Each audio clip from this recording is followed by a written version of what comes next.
there is a, let's say, fundamental challenge in Latin America, maybe the most profound challenge of the lack of any kind of legal stability or rule of law, and that permeates throughout the society.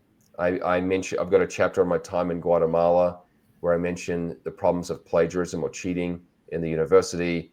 But Yeah. and I mentioned a mentor of mine. He just said, "Ferg, you can write about corruption, but people won't really care. Corruption is just like oxygen here. We just breathe it."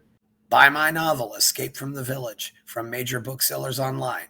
Go to escapevillage.com. Subscribe to the Substack. Go to fountainheadforum.substack.com.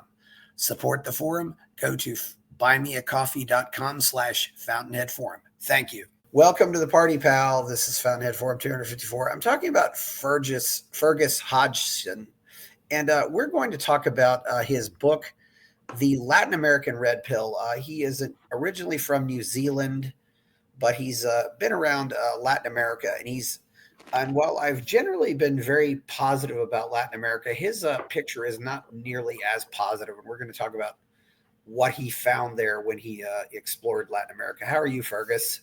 Doing great, mate. Glad to meet you, Okay, Chris. yeah. Yep. Okay, as I said, you're originally from New Zealand, and when did you first start exploring Central and South America? 2010 was my first trip.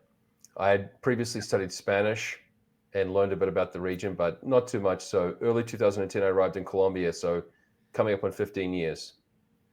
Yeah, so I've heard, by the way, that Colombians speak probably the best Spanish. Is that true, or who speaks the best and who speaks the worst? Uh, that's a tough question. I'm not a native Spanish speaker, Yeah, but the conventional wisdom is that Colombia, Ecuador, and Peru have the cleanest or most neutral Spanish. yeah, But the worst would be Chilean, which is the most distinct. yeah. That's yeah, they definitely have the reputation, the Chileans. But so you went to Colombia, and that was in 2010. Where else have you visited besides that? I've been to 19 of 20 countries in Latin America. I lived more than a year in Argentina and Guatemala and spent more than a few months in Ecuador. I had extended stays in Paraguay. I'm trying to think of the other places where I spent more of my time. Yeah. Yeah, Honduras, plenty. Mexico, plenty. I mean, I've been, the only country I haven't been to is Bolivia. Okay, the Bolivia. I was wondering. My first guess would have been Cuba, but okay, so you've not been to Bolivia, but you've pretty much covered all of them. Does that include, since strictly speaking, does that include Brazil or It does include Brazil. okay, Yeah. And Puerto Rico. Puerto Rico? Okay, yeah. So what? This is as you said, the red pill. What have you? What? You're not living there anymore, and what? So what turned you off of Latin America? Let's. Yeah, that's a big question, Chris. And the now the red pill, I'm seeking to give an accurate, or let's say unvarnished and politically incorrect view of the region. So why would I not live there? Gosh, I mean, just initially, I would say that there is a civilizational divide. That if you move to Latin America, you're moving to a different civilization. It Yeah. is not not a culture that will be native to you. You will be an outsider, and you can somewhat integrate, but in general, that would be a very difficult time. You have no roots there, and you would be an outsider for the rest of your life, basically, and you would presumably mix mainly with other expats. Well, wouldn't that also apply if I went to Africa or Russia? I mean, what specifically is there? What is the specific problems? The problems Are you specific moving to to? Africa or Russia? No, no, I'm not. But what are the Yeah. problems specific to Latin America? Well, it doesn't matter. Anywhere you go, you could go to Japan or China or Singapore, and you would not be part of the culture either, right? We could say Yeah. places that are very civilized, but you would not have the community element. So I'm a child of the Anglosphere or the British Empire, and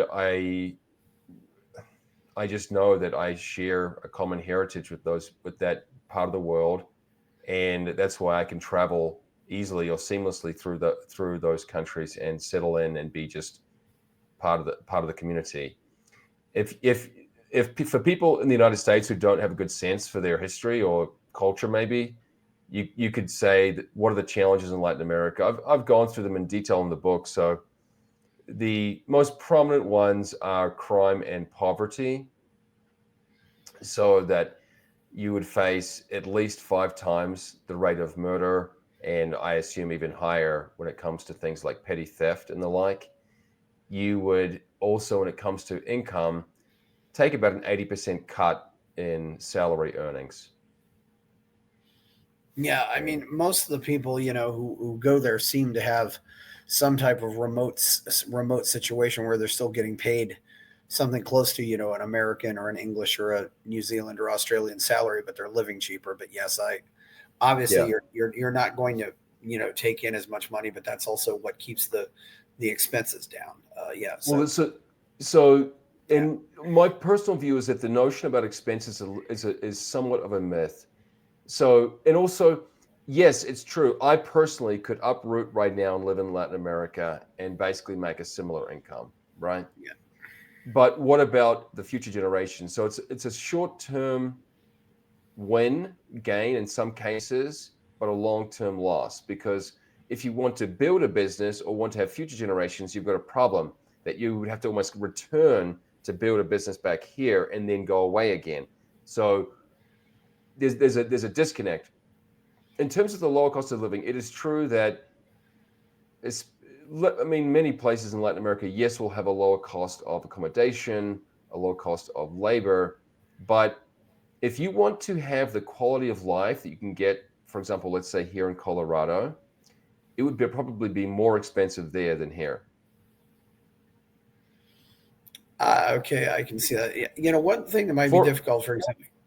Go As ahead. one person recently pointed out, I had an issue with my Apple laptop or Yes. his MacBook, and he was talking about difficulties getting it fixed. I mean, for example, how easy is it, for example, to get somebody to fix your Apple laptop, fix your laptop, or even get those kind of parts in there? I've heard that can be much more difficult. Yeah. So I can't speak to that specific case, but and this is changing gradually, but right now I can order things on Amazon and have them basically arrive this afternoon, right? Or Yeah, tomorrow morning. Forget that in Latin America, right? What typically, I mean, I'm speaking from experience of living in Guatemala. Typically, what yeah, people do is they rent a forwarding mail service or box in Miami or somewhere in the United States, and yeah, Amazon will send items, and then they'll be forwarded for maybe a yes, week later or whatever to uh, Guatemala, and then they get yeah, held up and taxed at the border. Now, in some countries that have exorbitant taxes, such as Argentina, this is really difficult because they get held up on border maybe for weeks, where they try to work out how much it costs, and there's a yeah, backlog, and it is much less convenient. Further, then many of the things you want to buy, they won't fit the electrical outlets down there. So depending on where you're going, of course, yeah, and so you know, I, for example, what I use a rowing machine to work out, yeah, right?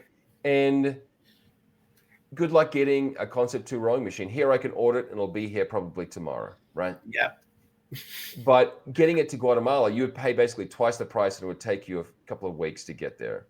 yeah, And so there's a level of, yes, waiting in line that people are accustomed to in Latin America. And it's difficult to address all these countries because obviously there is variety, right? So you've got the yeah. Caribbean countries such as the Dominican Republic, and then you have more developed countries such as Uruguay and Chile. But yes, they all have a stamp of Spanish colonization and mestizo ethnicity in general. So that's the those are the there's a common theme there. There are common themes there. Yeah. Yeah, and so and obviously this makes a difference. I mean, I suppose if I lived in Monterrey in Mexico, I could maybe 2 or 3 times a year just make a road trip up to San Antonio, and maybe buy things that I need and then take them back to Mexico. But people are still gonna ask you questions, about that. But obviously, if you're living further away, that's not necessarily feasible. And I do know one, and I have talked to people. Apparently, there are even people who will have mailboxes, in Texas on the Mexican border, and then they'll go across the border and then, you know, carry that stuff across the border themselves, and then just ship it out for the people. Yeah, these forwarding services too.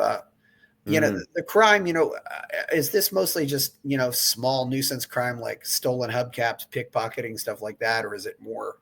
You did mention though that murder is much more common, although, yeah, Yeah. So it's much more than petty crime, although yeah, that is heavily present. For example, I was in Lima, Peru, and someone reached into my car and tried to grab my phone, for example, right? And I've heard that.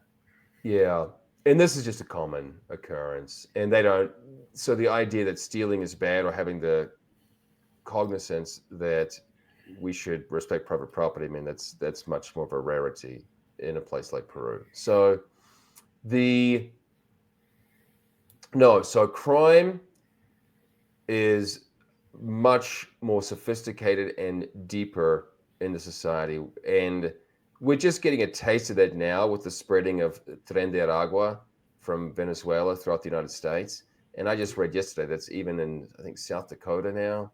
So there is a, let's say, fundamental challenge in Latin America, maybe the most profound challenge, of the lack of any kind of legal stability or rule of law, and that permeates throughout the society. I mentioned, I've got a chapter on my time in Guatemala where I mention the problems of plagiarism or cheating in the university. Yeah, And I mentioned a mentor of mine. He just said, "Ferg, you can write about corruption, but people won't really care. Corruption is just like oxygen here. We just breathe it." yeah, I've heard things like that. Yeah, cheating, and that really does say it. Really, I find that troubling too. Because I've heard. I don't know if you've ever been to the Caucasus region, but I've heard, for example, like the country, some of the countries there. If you leave a laptop in a cab, the cab driver will come looking for you, and you're not going to have a culture like this in Latin America, obviously. Places like Uruguay would probably be the Yeah, closest to getting there. yeah. Yeah, but in And general, no. yeah, Yeah. I've heard lots of people rave about Uruguay. Yeah. What do you think why do you think there's just less respect for property? Do you think it's just because everybody's poor, or maybe they just see you as a gringo and you say, well, he's a gringo, he can just go get another one, or something like that. It's a, Yeah, that's another deep question. In my book, I don't always give the whys. I have a section on explanations, yeah, but it's so what really the question is the opposite. It's why does the Anglosphere have a much greater respect for property? It's almost like our unique okay, yeah, aspect. And I have been to the Caucasus. I went to Georgia a few years yeah, back, and I would challenge that notion that the taxi driver is going to come back with your computer. yeah, The but so in terms of property, I think that the challenge is that respect for property grows incrementally, gradually over many years of time. And I don't think Latin America in general has ever really had that to a large degree. Like I said, Uruguay is perhaps one exception. It's more yeah, developed, but you have you have a very divided society. That's one of the other elements I address in the book, that there's a great deal of divisions in terms of socioeconomic status, and there's a lot of resentment. There's a great yeah, deal of a Marxist, or in Catholicism, there's a great deal of liberation theology, which is yeah, really a redistributionist tendency. And it's tough to say why. It is there. You can talk about all different reasons, whether it comes out of the tribal or Amazonian past, whether the Spanish didn't properly impose rule of law, whether the fact was that there was basically a peasant system for centuries that made people feel resentful. I mean, there are lots of attributes that have led to this current position, but it is the case that the disrespect for property runs deep, and property owners are constantly having to be vigilant or afraid of squatters or land invasions that are very hard to resist or to reverse. Yeah, and apparently even moving to some of the more gated communities and stuff doesn't seem to help, I guess. Is that true or not? Well, it helps. That's why they are there, Yeah. right? So it is a fact that gated communities are all over Latin America, and that reflects, yes, one, respect, trying to protect your property, and two, not just theft, but all sorts of other crimes, right? So it further, it reflects a desire for superior infrastructure that you would not get from the public sphere, right? So I lived in the south of Argentina in Patagonia, in a town of a couple 100,000 people, and there were a handful of gated communities. And when you go into the gated communities, you feel like you're back in the first world because the grass is neat, the roads are properly paved. But once you leave the gated communities, you're back in a third world country. Yeah, I understand. Yeah, Yeah, potholes or even pavement at all. Yeah, it makes sense. Yeah, yeah.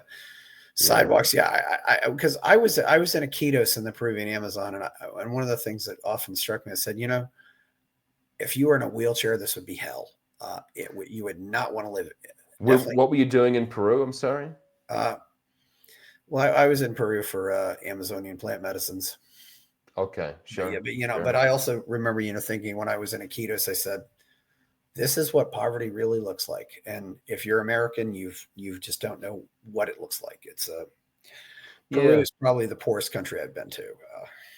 So, and it's not just poverty, but it's a different wavelength. It's really a Yeah, different world. That's why I said it's a different civilization, because if you go just a few miles out of the city or away from the not tourist traps yeah. necessarily, but tourist spots, Oh yeah. you encounter people who are living almost like the world has passed them by. It's a different wavelength, and I don't blame for them for that. Many of them prefer that lifestyle. Yeah, but it is, like you said, it would be hard to. It is jolting to an American or Canadian who would go down there and not know how to relate to these people, and many of them don't even speak Spanish, right? So they have their native languages. Yeah. Yeah, yeah. Well, I was in the rainforest. Yeah, it's definitely that way. I mean, we were also one place where we're completely disconnected for 11 days. But yeah, it's Mm. a very interesting experience. Uh, you do see people who have to live off the land. Yeah, Fergus.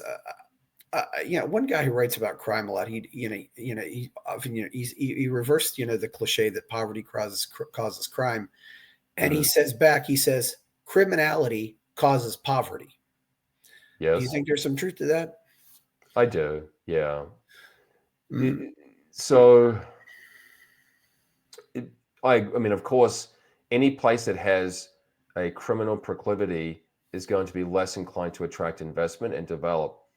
Northern Ireland, where I've been and where I've give some attention, is much poorer than the rest of the United Kingdom and even Ireland itself, the Republic, because there was so much crime there for 75 years, the Troubles, that no one wanted to invest or move there, right? So, and if there are many instances of people being poorer and having less crime. I mean, I can look at my home country of New Zealand, where there was much less crime in previous decades, but we were much poorer in that era, of course.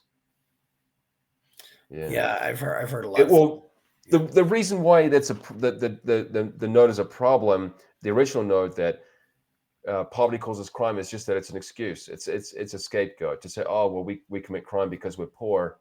Well, you're just, as you say, you're just keeping yourself poor if you do that. Well, that's also largely promoted, by people who want to promote all these wealth redistribution programs, and really, I think they're, and really, the people who want to do the wealth redistribution are even worse than the people who accept the handouts, in my view.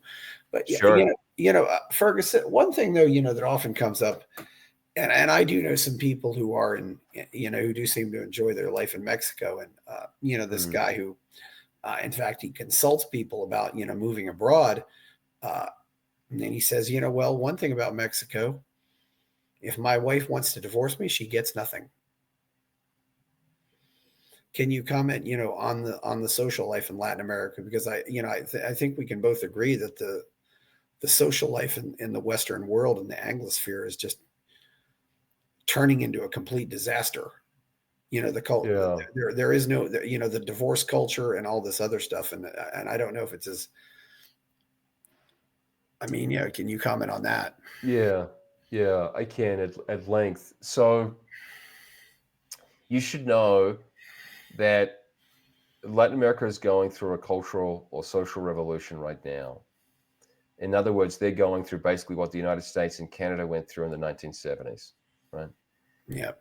And so it is true that right now, Latin America enjoys somewhat stronger families. I assume less divorce, especially some countries. It's much rarer. They also would have more respect for, let's say, male leadership, but and on correspondingly more reverence towards feminine beauty, or just the gender, let's say, distinct qualities.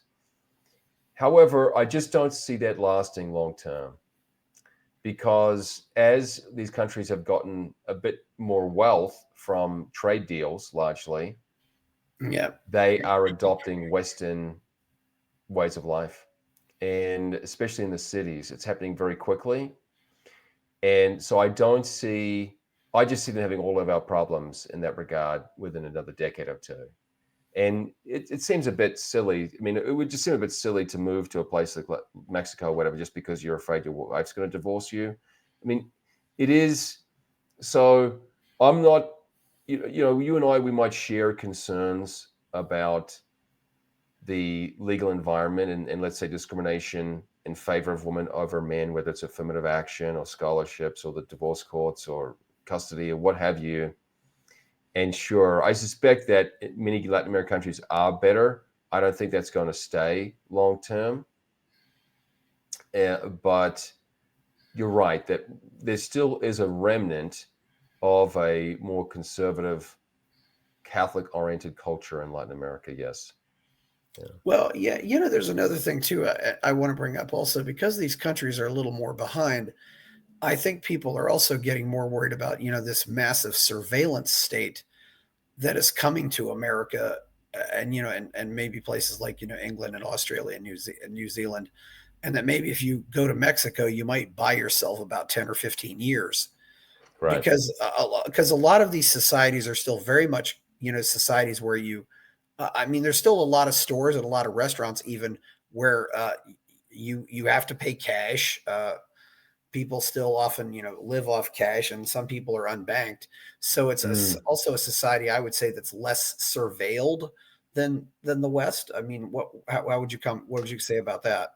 Right. Oh, okay. So it is true that right now there's more of an informal economic and just social sector in Latin America. And that means, like you said, that it is less easy to monitor people there. Yeah.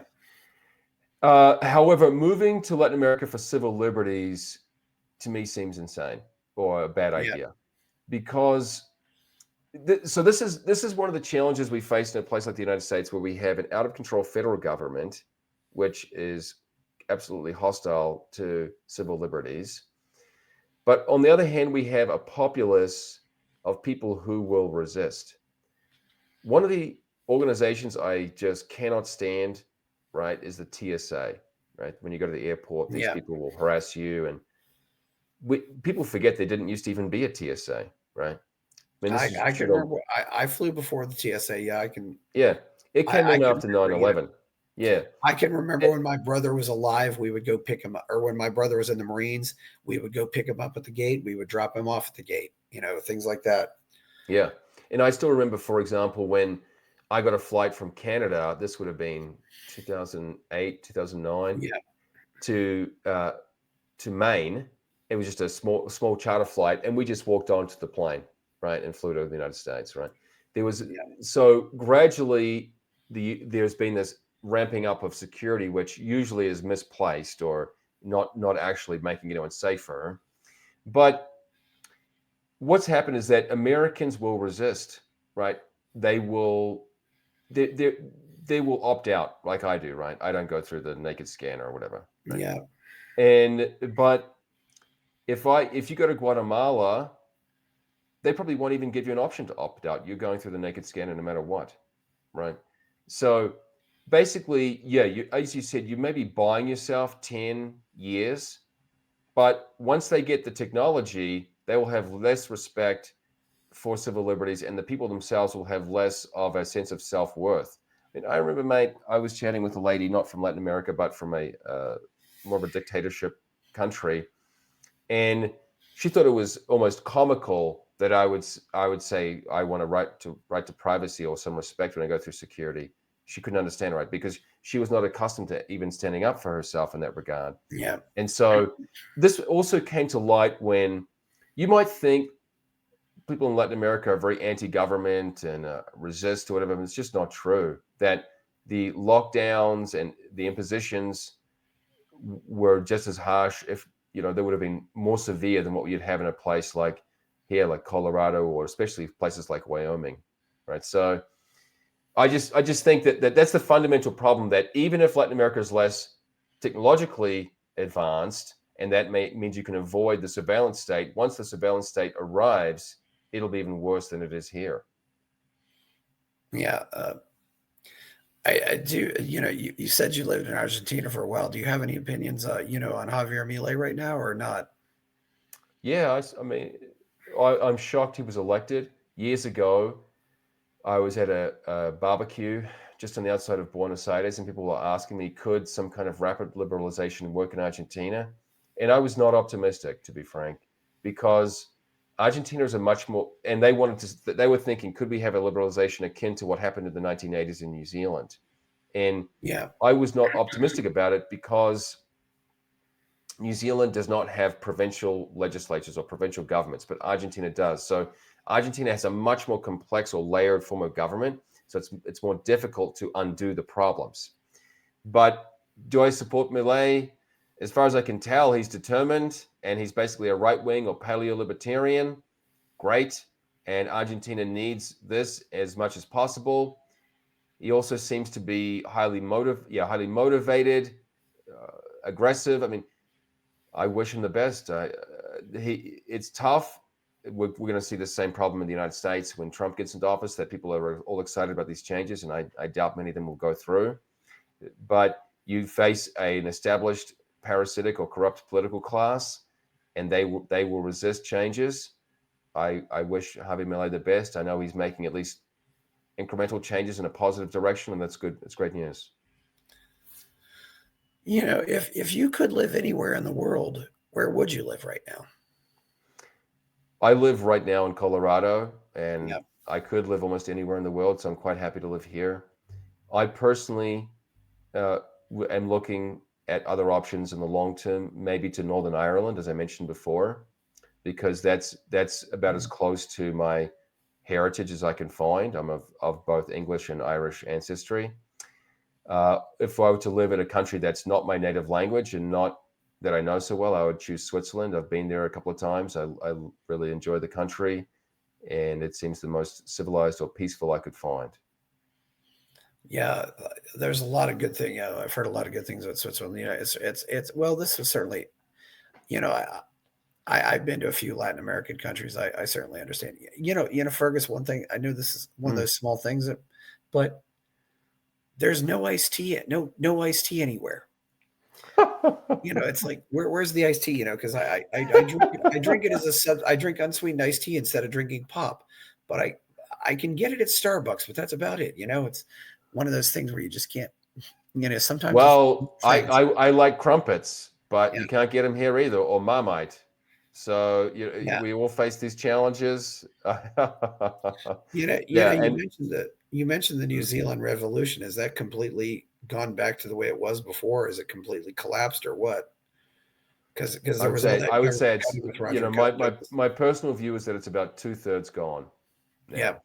Yeah, so some things have remained, right? So you just for your listeners, I don't know how familiar they are with New Zealand's history, but yeah, in the 1970s, we had a vicious and grandiose prime minister, Robert Muldoon, who had what was called a Think Big program, and he basically instituted all these infrastructure projects, which turned out to be a big failure. Yeah. And it backed New Zealand into a corner in terms of financially, and we could not service our debt. We did, but we had to basically sell off our assets to achieve this. So there was a swift and broad liberalization in the 1980s, led by a gentleman called Roger Douglas, whom I've met and respect. Yes. He's still alive in New Zealand. And anyway, so that really revived New Zealand. But the fundamental problem with it was that the New Zealand public did not understand or support this. It was done largely by a few intelligent people inside government. And therefore, they continued to vote to basically do all the same mistakes over again, including buying back the railway, which was nuts, introducing a state retail bank. I mean, they've built a new social security system. I mean, these things drive me crazy, to be frank. And it's just basically isolating New Zealand from the world, making us less competitive, less vibrant, and less attractive. And so for 2 generations, New Zealand has lost her best people. And yes, we did make a comeback a little bit in the 80s and largely held on to it during the 1990s. But as the 1990s wore down, there were just lots of policies to reverse these things, especially when I was back there. So these things disappoint me, but I realized that there was not sufficient work done to basically market or promote the reforms in the 1980s, and therefore they did not last. Yeah. I have to admit, because of that, at least before 2020, I was thinking, if I leave America and go to English speaking country, I'd go to New Zealand. It's so far away from everything, and it seems like a small. Yeah, I know. For example, you went from Roger Douglas, and you just recently had Jacinda Ardern. I mean, I'm just thinking, oh my goodness, how did you go from this to that? And it's very interesting. It is a fascinating story, mate, and we're not talking about Latin America right now, but that's fine. Roger Douglas was actually the Minister of Finance, and he was in the Labour Party, which is equivalent to the Democratic Party in the United States. So it was the left of center party. Yeah, that's what's really wild about it. Yeah, and he had a mentor or a prime minister, David Longy, at the time, who respected and protected the Minister of Finance as he was making these reforms. But basically, in the next election, soon, they got voted out, and National Party got into power, and there was basically a rift within the Labour Party, and so these gentlemen who led these reforms were basically kicked out of the party and were not welcome anymore. So, and then we had a bunch of feminists, like Jacinda Ardern and Helen Clark, famously become prime ministers of New Zealand, and they've been a disaster for the country. Yeah, was there anything else more positive you could see about Latin America? Because I mean, for example, in Peru, I can still see kids that are 6 years old operating a canoe on a big river. Whereas again, in the West, that would be considered, that's too dangerous for the kids to do that. They can't be, operating, this, at least in America, there's very much this issue of what you call helicopter parenting, where we're basically infantilizing kids, are treated like infants until they're 10, and you never let them do anything. And people really, in some ways, aren't growing up. Is that just as, you don't see that? Do you see that in Latin America or not? I mean, okay. Yeah. So what are the really positive aspects of Latin America? You can, if you're intelligent, find ways to pay lower taxes, and in some instances find a lower cost of living. The big advantage to me, and also, like I said, there's this respect for gender, traditional gender that still is there, but it probably won't last that much longer, but it still is there right now. The big advantage to me is less political correctness, that there's this, let's say, progressive monolith that dominates U.S. higher education, U.S. legacy media, the political class in Washington, D.C. That just doesn't exist as much in Latin America. And I find that an advantage, that you can be more frank and open there. And it's a great thing. So in terms of the helicopter parenting, there's an irony in that the United States is obviously much safer in general, not places like New Orleans, but in general, the United States Yes. is much safer than Latin America. So helicopter parenting seems less relevant, right? Or less necessary. Yeah. But especially among the poorer classes in Latin America, they just have to grow up quick faster. Yeah. They have to help the family, work hard. There's almost the saying, what is it? Success breeds weak men, or something like that. That they have to be tougher, more Yeah. resilient. They have to be more resourceful, and so they have to learn that from a young age. Yeah. Yeah. Hard times create strong men. Strong men create good times. Good times create weak men. Weak men create hard times. Sure. It's So kind of that yeah, cycle.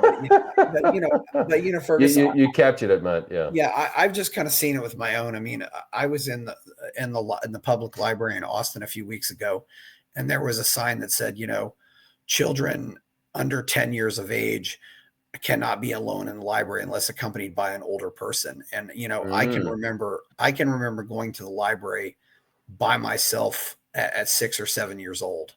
And yeah. I just look at this and say, this is completely ridiculous. I was once left, in the car with the motor running as a child.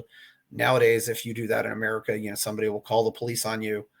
It's Mm. really this whole, there's a silliness now in the West that I don't, if it is in these places, I'm not aware of it, because it just seems like it seems on, I guess, I think some of us maybe are giving up on the West too soon, but we just want to go somewhere where we can live and raise our kids, especially, with the, as you pointed out, with the culture. Yeah. Okay. Yeah. Well, I mean, I tend to agree with you that the US is Yeah. there's a lot of fear in the society, and the media elevates that, right? Because Yeah. I've worked in the media just like you for a long time, and it's what gets attention, right? People Yeah. have it's almost like the term fear porn. People are addicted to Yeah. getting afraid, and it excites them. Yeah. Yeah. Okay. Well, yeah. Well, it's been a good conversation. Where can people find you out there? Yeah, Chris, I'd love for more people to connect with me on X. It's just at Ferg Hodgson. And of course, yeah, if Yes. they want to buy the book, it's the Latin America Red Pill. Yes. And I'm proud of this project. It's got a lot of my heart, and it's basically the distillation of 15 years of exploring Latin America.